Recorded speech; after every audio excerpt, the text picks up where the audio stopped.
Hi friends, இன்றைக்கி நம்ம என்ன பார்க்க போகிறோம் அப்படின்னா பேக் நெக் மாடலில் இது வந்து எப்படி இருக்கணும் அப்படிங்கிறதுக்காக நம்ம பார்க்க போகிறோம். இப்போ பாருங்கள், நான் வந்து லைனிங் துணியில் வெட்டி வச்சுருக்கேன். இந்த நெக்கை எப்படி அடித்து திருப்பி பின்பகுதி எப்படி தைக்கணுங்கிறத மட்டும் உங்களுக்கு நெக் காட்டுறேன். மேலே உள்ள துணியை நான் கட் பண்ணி வச்சுருக்கேன். இப்போ நம்ம இதை எடுத்தாச்சு. இது வந்து வெளிப்பகுதி நம்ம அடிச்சுட்டு இருக்கோம்.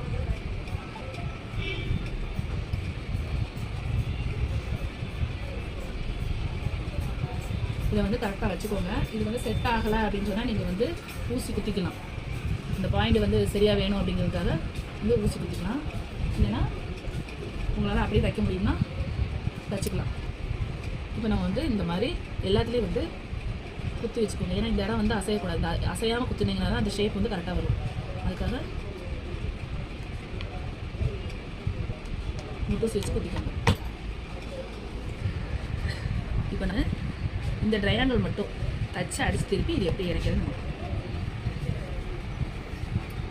ஏதாவது ஒரு கார்னரில் ஆரம்பிச்சுக்கோங்க. நான் நூல் எல்லாமே கோர்த்து வச்சுருக்கேன்.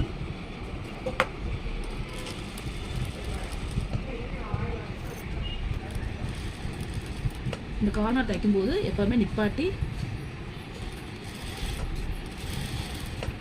இந்த கார்னர் வந்து நிப்பாட்டினா ஊசி இறக்கி வச்சுக்கணும். எப்போவுமே வந்து அந்த சதுரம் அந்த இதெல்லாம் கிடைக்கணும் அப்படின்னா நிப்பாட்டி வச்சு நீங்கள் தைக்கும்போது அந்த ஃபினிஷிங் வந்து நீட்டாக கிடைக்கும். நீங்கள் கூட வரும்போது இந்த முட்டை சேர்த்துருங்க. இந்த கார்னர் நிப்பாட்டிடுங்க.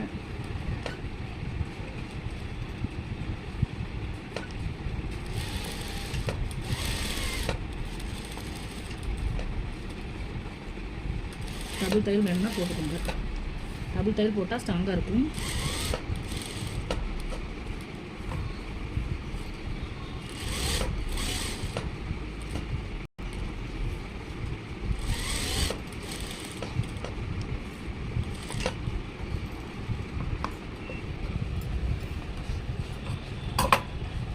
முட்டுசியில் எடுத்துருங்க.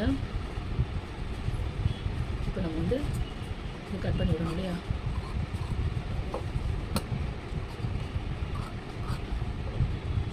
கரெக்டாக கார்னரில் வந்து அந்த கட் பண்ணி விட்டிங்கன்னா மட்டுமே அந்த முக்கு திரும்பும்.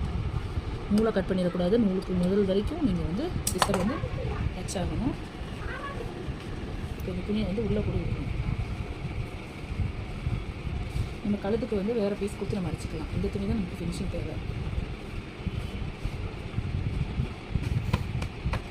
இதை பார்த்துக்கோங்க. இப்போ நமக்கு வந்து ஷேப் எடுத்துருக்காங்க. இப்போ இந்த ஷேப் கிடச்சிச்சு பார்த்தீங்களா? அதுக்கப்புறம் என்ன பண்ணணும் அப்படின்னா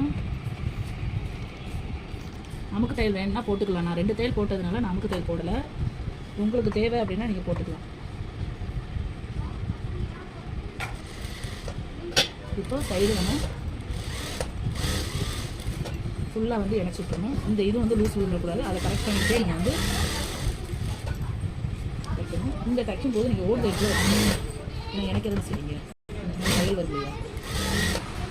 இந்த மாதிரி சுற்றினும் தையல் பண்ணுங்கள். இதில் சுருக்கு வரக்கூடாது. இந்த மாதிரி சோல்ட்ரு எல்லாமே வந்து நீங்கள் தைச்சிக்கிட்டீங்க அப்படின்னா விலகாமல் துணி விலகாமல் இருக்கும். நீட்டாகவும் இருக்கும்.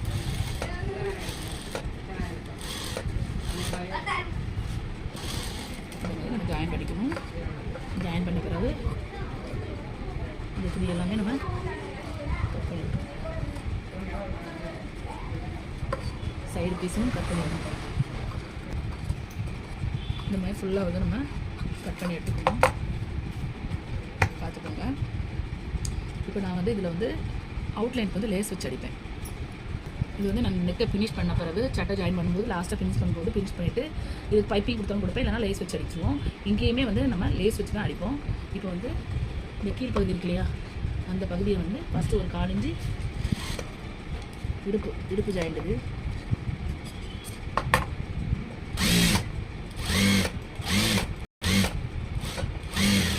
இந்த மாதிரி ஜாயின் பண்ணிட்டு நம்ம வெட்டி விட்ருக்க அளவுக்கு வந்து நம்ம இடுப்பு வந்து மடித்து தைச்சிடுவோம்.